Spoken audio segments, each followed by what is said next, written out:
if you're going to be racist, at least have a good excuse. Obviously don't be racist, but if you are going to be racist, it should not be for worrying about the darkness of the skin tone of Meghan Markle and Harry's baby, because it's going to be light.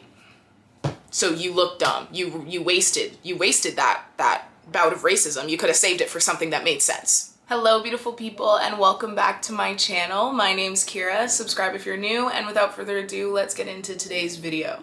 So today I wanted to talk about the whole Meghan and Harry monarchy, Oprah, Piers Morgan, and anybody else who decided to stick their nose in the business situation. So I thought I wasn't gonna be able to watch the full interview with Oprah because I didn't see it live, but you can watch it on Global on demand. So I watched it last night. Very entertaining. First of all, Oprah is a great interviewer, and it was just like an entertaining interview. Like, I was there to get the tea, but I was also entertained. Like, it was almost like a Lifetime movie. And I wanted to talk about this because I've seen, you know, different kinds of people talk about it. I've seen Piers Morgan's perspective. I've seen a lot of, like, you know, not insane gaslighting white men's perspective as well. But I haven't seen a mixed person's perspective on it. And I do think that is valuable here because Meghan is biracial. Her mom is black. Her mom is beautiful. Her mom is very beautiful. And her dad is a white man, and apparently he's not very nice because he basically sold her out. Like, he sold a bunch of pictures of her for money and like a letter that she wrote to him asking him to stop hurting her through the media. He sold that too. So anyways, this situation has a lot to do with race. And I think some people, I wouldn't say on the younger, more woke side, but I would say, I also don't love the word woke anymore. It's been kind of played out. But I think some people are saying very mean things about her that are, you know, pertaining to, well, she knew what she signed up for and she's lying and whatever. Obviously race is at play. And I think I don't know who we're kidding. We're talking about the British monarchy and we're gonna pretend racism isn't at play. Why? Why would we pretend? Do we know the history? I think it's important to remember that just because something has been there and been established for such a long time and has so much power doesn't mean that it's fundamentally good. Especially when you think about how that power was achieved and kept, right? Power tends to not have been acquired equitably. Is that a word? Equitably? I encourage everybody to think critically about established systems at all times. Yes. Anyways, I watched the interview. I was surprised by how emotional it was. Like, I cried. I cried during the interview when she was speaking, when Meghan was talking about her mental health. For a few reasons. Like, I think a lot of us have had struggles with our mental health, and to hear that she had opened up to people at the palace. So I also learned a lot about how it all works because I'm not British, I'm Canadian. And there's the firm versus the family, I think, or now I'm confused. There's like the business part of it, and then there's the family aspect of it. So they're like kind of branches of the same tree, I guess. But she was talking about how she had gone to people in the firm and said, because they were keeping her locked up. First of all, they were keeping her locked up, that's messed up. They were saying that she's everywhere right now, and they were like, you're everywhere right now and you need to stay inside because, you know, the tabloids are having a field day with you. And Meghan said she felt like she was everywhere but nowhere. Like, she was not being given clearance to leave. First of all, we can all relate to that now. In COVID, we can relate to how that makes you go crazy, A. B, I believe this was when she was pregnant. It was. C, so, okay, let's just already recap. She's pregnant and not allowed to leave the house. She went to ask for help. She said, I don't want to live anymore. She said, I don't want to live anymore. And they said, yeah, we get it. Like, everybody goes through this. It's really hard, I know, but you can't leave. She said, I need to leave to go get professional help because I'm scared for my own life. She had a baby inside her. She had the prince's baby inside her. And she said, I am not well. I need help. And they said, no. Not even no heart. They just said no. That made me cry. And the fact that she had to, first of all, it's very hard for somebody to even open up about their mental health in the first place.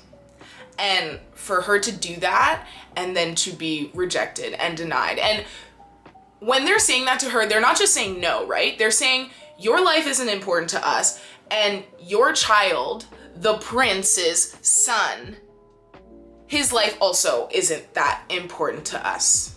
You are not a priority. That's what they said, right? When you say no to somebody who says, I'm not well, I need help. So that is atrocious. Absolutely despicable, atrocious. And then, you know, she goes to her husband. She tells him what's going on. And it was interesting. This is the only part where Harry kind of let me down a little bit. The rest of it, he was great. They seem like a very strong couple, and they seem like very, very close. But this was the only part where I was like, man, come on. Because at first he was saying that he had asked for help, and then when because Oprah's really funny in the way she interviews. Like, she'll ask a question and then they'll answer it, and if they didn't say exactly what she was trying to get at, she'll ask it again, maybe like 3 times. And so she was asking, like, who did he ask for help?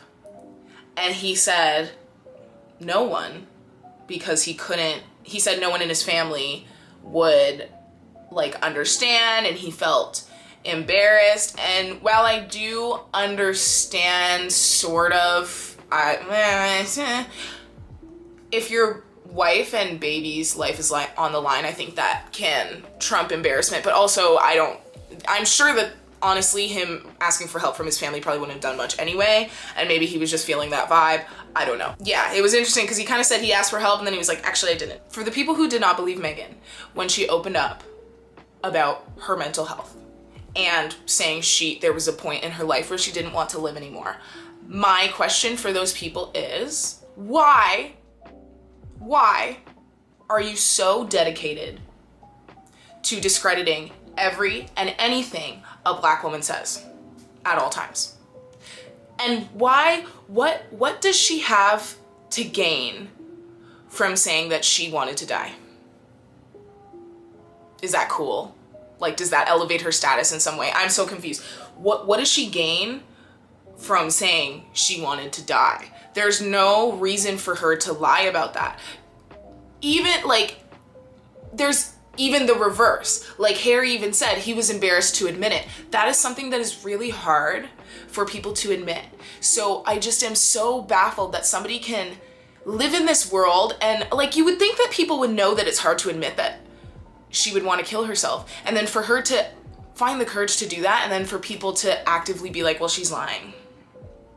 If anybody watched that interview and after it thought she was lying, like, I don't understand people who don't believe women, Black women. It makes no sense to me, especially when there's, like, actual material of them talking about regardless period, but especially if there's, like, an entire Oprah special where Meghan is spilling her guts out as much as she can. Like, obviously she can't say some stuff. She couldn't say, like, specific names for some things, but if somebody is, like, literally on camera, and you could see her tearing up, and yes, she is an actress, but, like, there is just no reason to lie about something like that.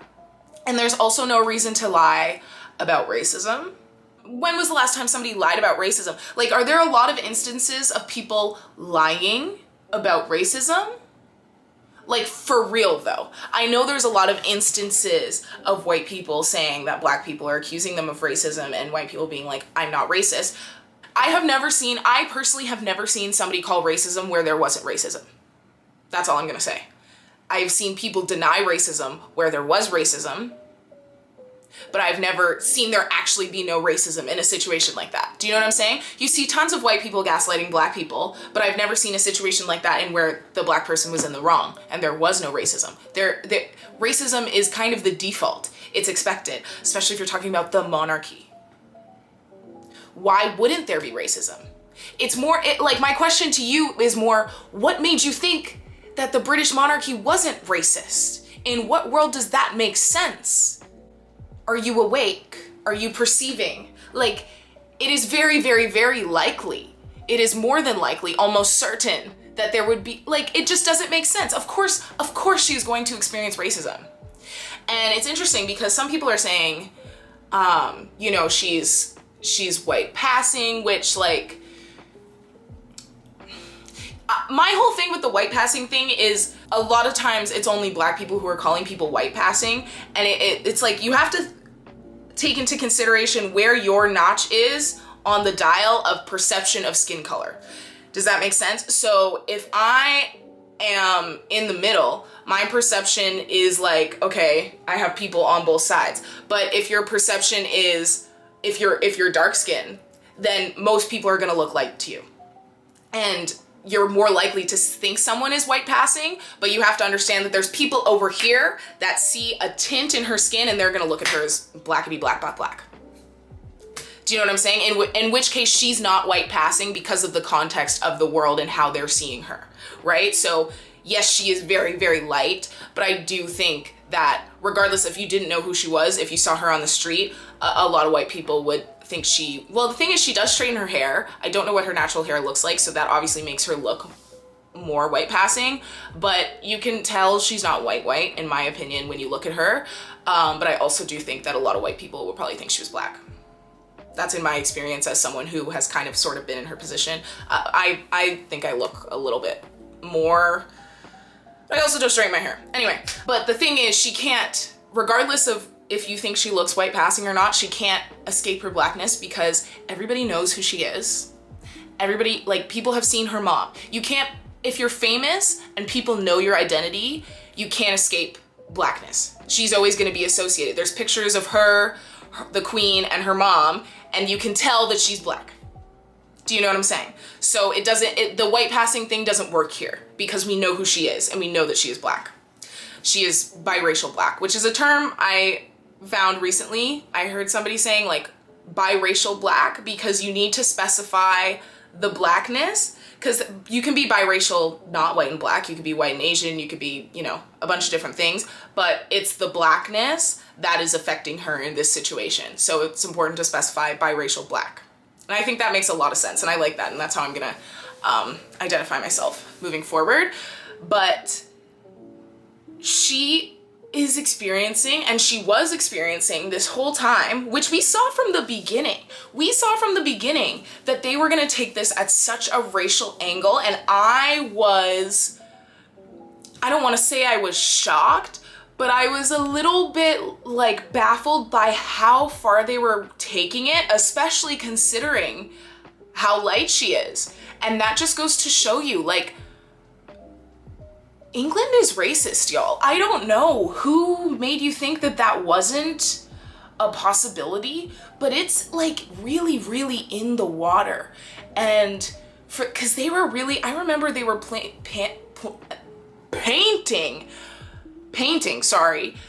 her as just like the most ridiculous racist caricatures of herself, and making crazy like racist correlations that I was just like, y'all are just grabbing, you have been waiting for this. It looks like you have been waiting for this moment to be racist to someone in the royal family. Like, it's almost like you're having, like, this is your Super Bowl. It was alarming how excited people were to jump on the let's be racist towards Meghan train. And I wasn't paying particular attention. Like, I've never been super invested in the royal family and any of their lives. I never watched any of the weddings, whatever. But I noticed how aggressively they were going after her, especially in comparison to Kate Middleton. Because I remember, and again, I didn't try to know these things. And this is what I got. This is what still infiltrated my bubble. Everybody loved Kate. Kate is beautiful. Everybody loved Kate. Kate can't do anything wrong. We love Kate. Oh my gosh, Kate. Meghan comes along. Oh, she's black. Black? How dare she hold her stomach the same way Kate was holding her stomach? How dare she leave the house the same way Kate left the house? How dare she thinks she deserves any sort of freedom or rights at all? She's black. It's just and especially when you see when you watch the Oprah interview and you see them do the tabloids side by side. This is how they presented Kate. This is how they presented Meghan. Can you watch that and really say to yourself, racism wasn't at play? Can you really look up the tabloids side by side and say racism wasn't at play? I don't think so.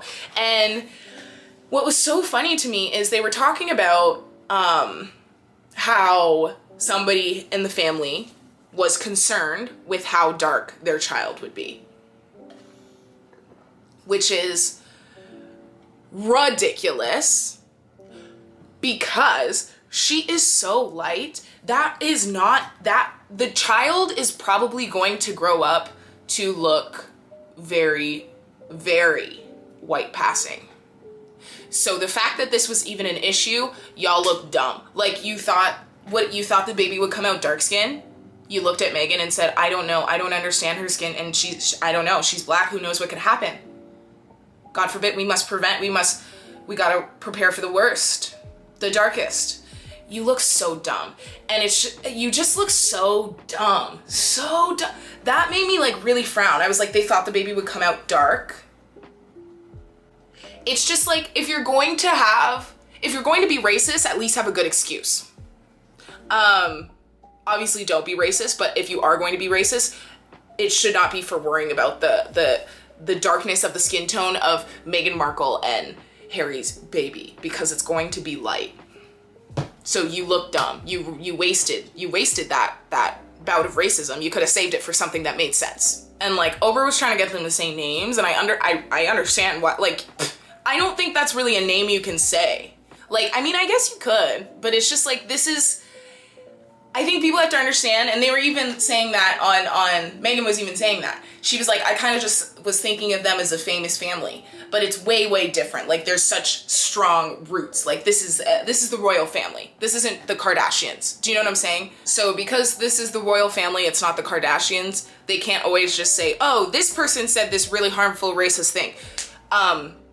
So I wasn't expecting them to do that. I was surprised that Oprah was like asking for names. And for anybody who's saying, well, she didn't give names, Piers Morgan, who was saying, well, she wouldn't say names. I'm confused, especially if you live in England. When has anybody been so open about the royal family? Like, this is the most we've ever gotten, period. And now you're asking for names on top. I don't know how? Why would that happen all at once? It doesn't make sense. But just because she's not saying names, first of all, I was taking that as, and if you're really listening to the interview, you hear that nobody respects her enough to even talk to her about these things. Nobody respects Meghan enough to go and say the problematic thing to her. People are saying it to Harry, the white man in the relationship. Duh. Like, Meghan is not the one-on-one having the conversations with the people who are being racist, because people are often racist, like, in the company of other white people, where they feel safe to be racist. And Harry is white, so people feel safe being racist in his company, and he's gonna hear those things and go back to Meghan and tell her. It's not always gonna be somebody walking right up to Meghan Markle saying, hey, you look like a monkey, and then walking away. Piers Morgan. Like, why would it be that? They don't respect her enough to talk to her face, first of all. But also, it's like, these are the things that are being whispered in Harry's ear. And it could be possible that, like, they're trying to do that to separate them. I think, I heard somebody say this, where they were saying, like, the whole family and the institution was trying to get Meghan out of the picture, and they didn't realize that she would take Harry with him, or that they would want to go together. Which is interesting. And that's why, like, kudos to them. Like, their relationship has to be super strong to survive something like this. For people who are saying she knows what she signed up for, how could she possibly know what she signed up for, first of all? Because there's never been a her before. That's the thing you need to realize. There has never been a person of color in the royal family before. So how is she gonna know what she signed up for? And obviously, like, you can predict. And as you see, she trusted people. She said her one regret was trusting them when they said they would protect her. And I understand that. And I understand there's a lot of black people saying she was really naive. But I understand the way that a biracial black person, our proximity to whiteness can make us feel like we can always trust. Not always, but it makes us more likely to trust white people than maybe a 100% black person would, because when people are, and also just when people are in your face saying we're gonna protect you, you know, some people are trusting and some people just seem trustworthy, and then you would trust them. And it's also like, I feel like if you're going into an institution like that, there is, for her, maybe there's hope. There's hope that she's the first person of color in the royal family, and maybe she thinks they're ready for change and they're ready for her, and they're ready for her to be an advocate. And maybe she's going in hopeful. And a lot of people are calling her naive, but I really can see how she did everything that she did. Like, I don't think, especially she was in love, like, it's just a lot. So I think it's hard, I don't think it's accurate or fair for us to be here completely not in her position and say what we would do. I think that's stupid. I hate when people do that. But, especially if they're gonna say they would do something differently and ridicule her for what she did. You weren't in her position. You don't know what it was like. You just don't. And I can see why she thought she could trust people. And it really sucks that she couldn't trust those people, but I don't think it's her fault. I don't think it's her fault for trusting people. And everybody who's saying she knows what she signed up for, I think when you go into a situation and you do the best you can, you walk in with an open heart and an open mind, and you're trusting people, that's fine. That is fine, and that is allowed. You are allowed to walk into a situation with an open mind and an open heart and trust people. That doesn't make you stupid. That doesn't make you naive. Once things start to come up that show you, oh, maybe I can't trust these people, you do what she did. You start to seek help. You start to look elsewhere and start to think, you start to think critically about what people are saying and doing to you, and think, maybe they're not actually protecting me. And then if that does come up, then you get yourself out. But I don't think you bringing yourself into a situation with high hopes is the same thing as signing a contract to put up with all of the mistreatment and abuse that you may get. I don't think that's fair. I don't think anybody should be, you know what? This is super random, but like, it reminded me of this. When the pandemic started, I had to move, or I was gonna come home from LA to Toronto for like a month or two. Like, obviously you were there. We didn't know what was going on. They said it was gonna last 2 weeks. Obviously we're here a year later and it didn't last 2 weeks. But I just got home on a plane, didn't take my stuff, didn't take my car. I got home on a plane and was gonna stay there for a couple months, and then I was gonna come back to LA and continue to live in LA. And when you may or may not know this, when you fly from one country to your home country, you have to do like the declaration of items and stuff like that. And I just, I didn't really put anything because I didn't really take anything. And then months later, I went to LA to get my car and drive it back. And as we crossed the border, they said, oh, well, did you declare your car on your declarations form when you flew home from LA? And I said, no, because I didn't know that I would be moving from LA several months down the road, and I didn't know that the pandemic would last this long, and I couldn't tell the future. And they're like, oh, okay, well, it doesn't really matter. You should have claimed it, so now you're gonna have to pay the tax. And it's like extra thousands of dollars. And I was like, okay, but why can't I just declare it now when I'm coming home from it now with the car now? And they were like, it doesn't matter, you had to do it before on the plane. You shouldn't be penalized for your inability to tell the future, is my point of that story. You should not, just because you sign up, just because you enter the royal family does not mean she could have predicted what would have happened, and does not mean that she could have predicted how she could have been treated. Nobody in her position existed before, and people of color are allowed to enter into white spaces with the hope of making them better. Maybe it's naive, maybe you think it's naive, but I see where she's coming from. And I don't think it's fair for people who say she knew what she signed up for. No, she freaking didn't. Nobody can tell the future. Not a single person. Okay. There's probably mediums out there who would disagree, but most of us cannot tell the future. And anybody else who can't tell the future, saying that she's stupid for not telling the future, relax. Now, in regards to Harry, in regards to like what he was saying about his mom, I think it just everything starts to make a lot more sense. And I personally never was like I wasn't paying a lot of attention to the tabloids when they were coming out. I saw some stuff of, oh, they're leaving. I wasn't mad at them. Why are you gonna be mad at someone for making their own decisions about their own life? What does that have to do with you? A. B, I am a big proponent of change. And if I see somebody, I honestly, if anything, mad respect. If you're gonna go into a crazy established system like that and find a way out of it, mad respect. Like, cause that takes some guts, you know what I mean? And I wasn't really, but I wasn't really paying attention. But now that we have all the pieces, and especially for those of us who like to believe Black women and believe the pieces, it makes a lot more sense now. Especially after Harry saying he was starting to see history repeating itself.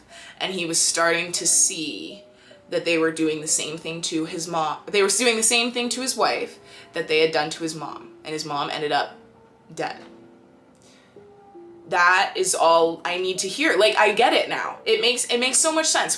Like, of course he's going to protect her. Of course he's going to get them out.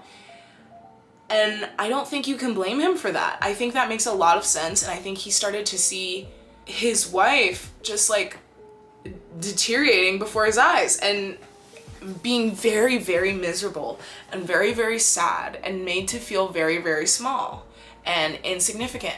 And then they were gonna take away the title of his kid, which that would be infuriating for me if I was Harry, especially because, like, think about your Harry, you grow up in the system. Like, you've had so many privileges removed. You've had so many privileges because of the system, but you've also had like your freedom removed because of the system in a lot of ways. And to have to go through that your whole life just to have a son and be told he's not going to get the title is kind of just like,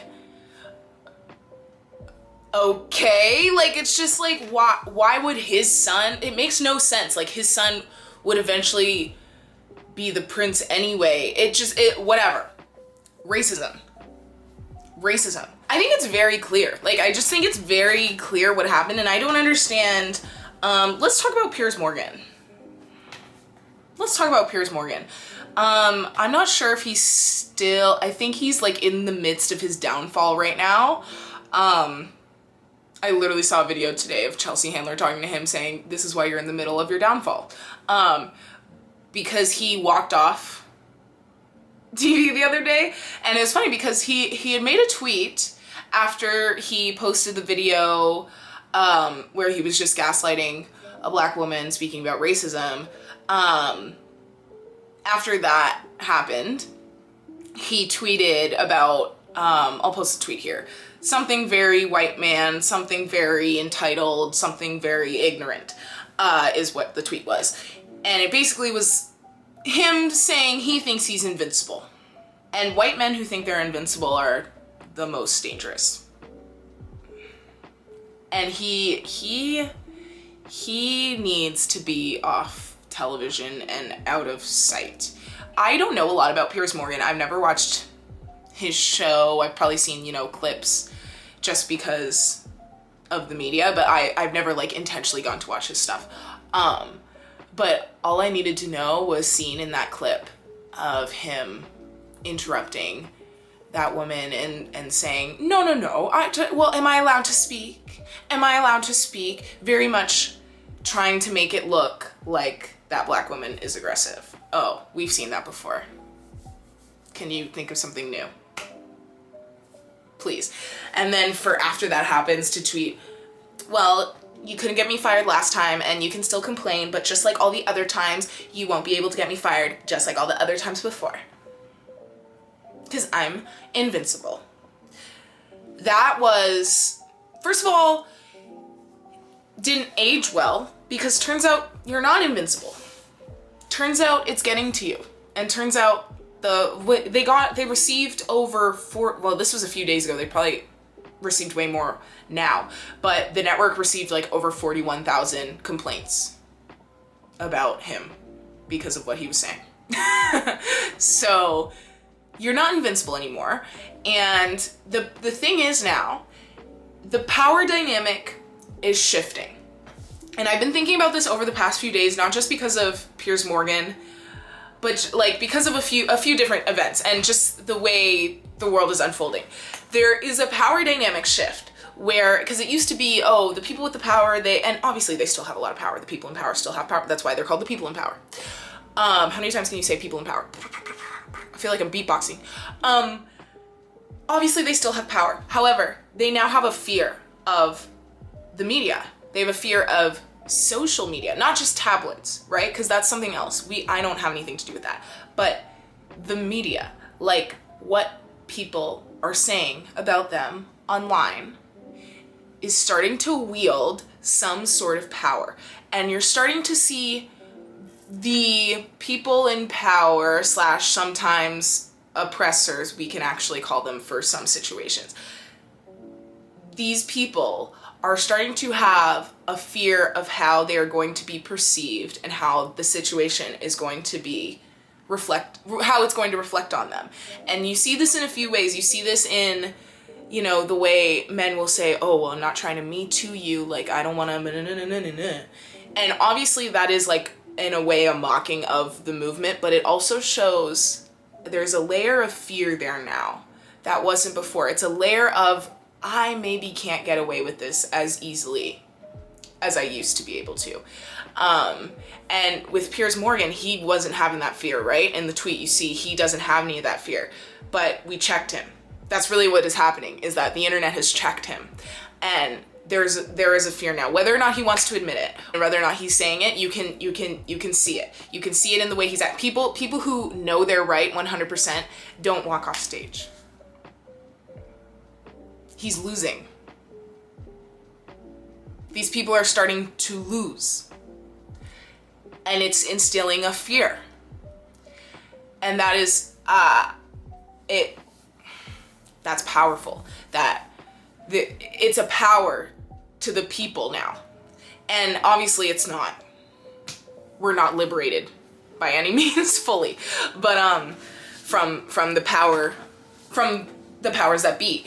But it's comforting to know that we're starting to have a little bit of influence in that people can't just willy-nilly be doing that anymore.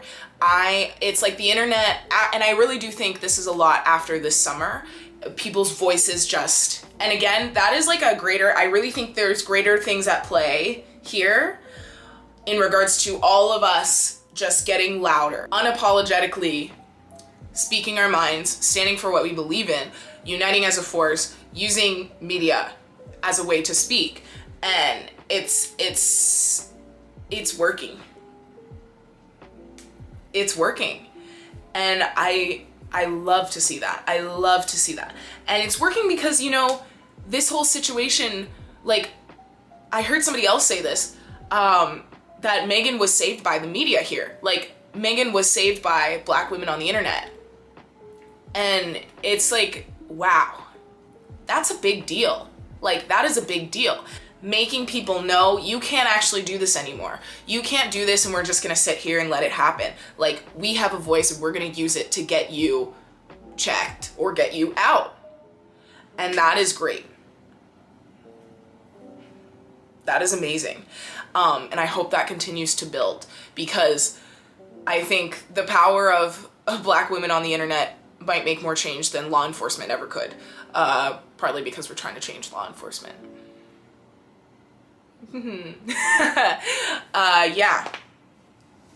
Yeah.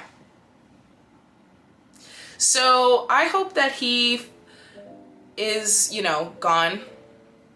I hope Piers Morgan doesn't get to have his show back. I hope Piers Morgan doesn't get to influence people with his ignorance anymore. That would be nice. I really hope that. I hope more people start to believe Black women, and I hope people learn from the situation in knowing that you don't know what's going on behind closed doors, and if a Black woman is suffering, don't ridicule her and don't call her a liar, Piers Morgan. Anybody who sees somebody, because the thing is, he watched that. It's so cringy to think of somebody watching that whole interview and seeing like her heartbreak when she was talking, and then say she's lying about, she pulled the mental health card. What card? She's pulling the race card. She's pulling the mental health card. That's not a card. You are racist. Anyway, that's all. Thank you so much for watching. Don't forget to like, subscribe, share this video, and comment down below your thoughts on the situation. As always, comment a purple heart if you watched till the end of the video. And don't forget to follow me on Instagram, follow me on TikTok at Kira Bria, Twitter at Kira Bria. Thank you so much for watching, and I will see you soon. Bye.